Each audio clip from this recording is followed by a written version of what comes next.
Sali Berisha njoftoi zyrtarisht se Florian Binaj do të jetë kandidati i mbështetur nga Partia Demokratike për zgjedhjet e parakohshme në Tiranë. Kreu i Partisë Demokratike në një deklaratë për mediat nga Selia Blu vlerësoi Binajin si një artist dhe personalitet që mbron kauzat e qytetarëve, duke ftuar të gjithë opozitarët dhe qytetarët që ta mbështesin kandidaturën e tij.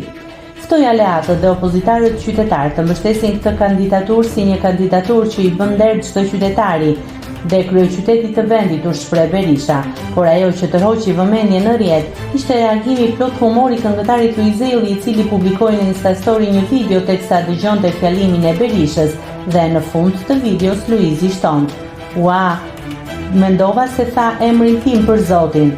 Ky reagim u shpërnda me shpejtësi në rrjet, duke e shkaktuar të qeshura dhe komente me ndjekësit që e njohin për sensin e tij të humorit. Nëse klikoni mbi butonin subscribe, do t'ju shfaqen të gjitha publikimet tona. Ju ftoj t'i bëni subscribe kanalit, të pëlqeni videot dhe të lini komentin tuaj.